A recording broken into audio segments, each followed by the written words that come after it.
Guru back to back 3 series ಸೋತಾದ್ಮೇಲೆ ಈ ಸೀರೀಸ್ನ ಗೆಲ್ಲುವಂಥ ಪ್ರೆಷರ್ ನಮ್ಮ ಟೀಮ್ ಇಂಡಿಯಾ ಮೇಲೆ ಖಂಡಿತ ಇದೆ ಅಂತಲೇ ಹೇಳ್ಬೋದು.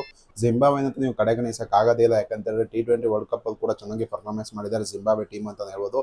ಇವತ್ತಿನ ಮ್ಯಾಚ್ ಎಲ್ಲಿ ನಡೀತಿದೆ ಮತ್ತು ಯಾರು ಪರ್ಫಾರ್ಮೆನ್ಸ್ ಚೆನ್ನಾಗಿ ಮಾಡ್ತಾರೆ ಮತ್ತು ಟೀಮ್ ಕಂಪೋಸಿಷನ್ ಏನಿರುತ್ತೆ ಅಂತ ನೋಡ್ಕೊಬರೋಣ ಬನ್ನಿ. ಎಲ್ಲೋ ಗೈಸ್, ಎಲ್ಲರಿಗೂ welcome to the my YouTube channel Prajwal analysis.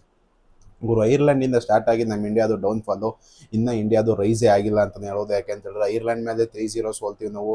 ಅಲ್ಲೂ ಕೂಡ ವೈಟ್ ವಾಶ್ ಆಗುತ್ತೆ. 2 ಮ್ಯಾಚನ್ನು ಇದ್ದಿದ್ದು ಅನ್ಸುತ್ತೆ ಐರ್ಲೆಂಡ್ ಅಗೇನೆಸ್ಟ್, ಅಲ್ಲೂ ಕೂಡ ಸೋಲ್ತೀವಿ. ಮತ್ತು ಇಂಗ್ಲೆಂಡ್ಗೆ ಬರ್ತೀವಿ, 5 T20 ಮ್ಯಾಚಲ್ಲಿ 4 T20 ಮ್ಯಾಚ್ನ ಸೋಲ್ತೀವಿ ಗುರು. ಅದಂತೂ ವರ್ಸ್ಟ್ ಅಂತಲೇ ಹೇಳೋದು.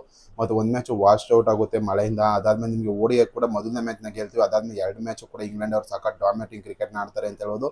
ಲಾಸ್ಟ್ ಮ್ಯಾಚು ನಾವು ಬೌಲರ್ಸ್ಗಳಿಂದ ಸೋತು ಅಂತಲೇ ಹೇಳ್ಬೋದು.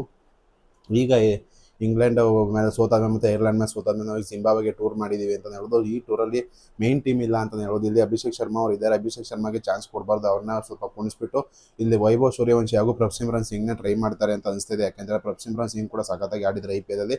ಮತ್ತು ಸಬ್ ಕಾಂಟಿನೆಂಟಲ್ ಕೂಡ ಚೆನ್ನಾಗಿ ಪರ್ಫಾರ್ಮೆನ್ಸ್ ಮಾಡೋದ್ರಿಂದ ಇಂಡಿಯಾಗೆ ಕೂಡ ಚೆನ್ನಾಗಿ ಆಡಿದರೆ ಅವ್ರಿಗೆ ಆಡೋ ಚಾನ್ಸ್ ಜಾಸ್ತಿ ಇದೆ ಅಂತ ಹೇಳ್ಬೋದು. ಅದಾದ್ಮೇಲೆ ನಿಮಗೆ ಪ್ರಿಯಾಂಶ್ ಆರ್ಯ ಅವರು ಇದ್ದಾರೆ, ಮತ್ತು ನಿಮಗೆ ಶ್ರೇಯಸ್ ಅಯ್ಯರ್ ಅವರು ಇದ್ದಾರೆ, ನಿಮಗೆ ಶ್ರೇಯಾಂಶ್ ಶೆಟ್ಗೆ ಅಂತ ಇದ್ದಾರೆ, ಮತ್ತು ಯಶ್ ಠಾಕೂರ್ ಇದ್ದಾರೆ. ಗುರು, ನಮ್ಮ RCBಯಿಂದ ಇಲ್ಲಿ ರಸಿಕ್ ಸಲಾಮ್ದಾರ್ ಯಾಕಿಲ್ಲ ಅಂತ ನಮ್ಗೆ ಇನ್ನೂ ಗೊತ್ತಾಗ್ತಿಲ್ಲ. ಅಟ್ಲೀಸ್ಟ್ ನಿಮಗೆ ರಜತ್ ಪಟಿದಾರ್ ಕೂಡ ಇಲ್ಲ ಇಲ್ಲಿ ಅಂತಲೇ ಹೇಳ್ಬೋದು.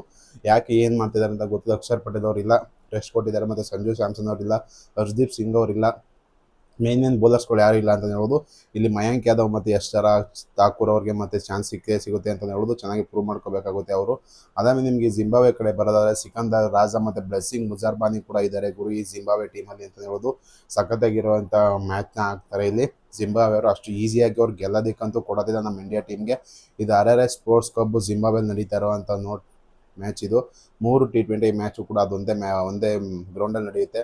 ನಮ್ಮ ಇಂಡಿಯಾಗೆ ಇಲ್ಲಿ ಅಷ್ಟು ಈಸಿ ಇರಲ್ಲ. ಶ್ರೇಯಸ್ ಅಯ್ಯರ್ ಅಂತೂ ಸಖತ್ತಾಗಿ ಪರ್ಫಾರ್ಮೆನ್ಸ್ ಮಾಡ್ಕೊಂಡು ಬಂದಿದ್ದಾರೆ. ಓಡಿಯ ಕೂಡ ಚೆನ್ನಾಗಾಯಿತು. ಮತ್ತು T20 ಇರೋದ್ರಲ್ಲಿ ಅವರೇ ಸ್ವಲ್ಪ ರನ್ಸ್ ಮಾಡಿದ್ದು ಅಂತ ಹೇಳ್ಬೋದು. ಅದು ಬಿಟ್ಟರೆ ಯಾರು ಕೂಡ ರನ್ಸೇ ಮಾಡಿಲ್ಲ.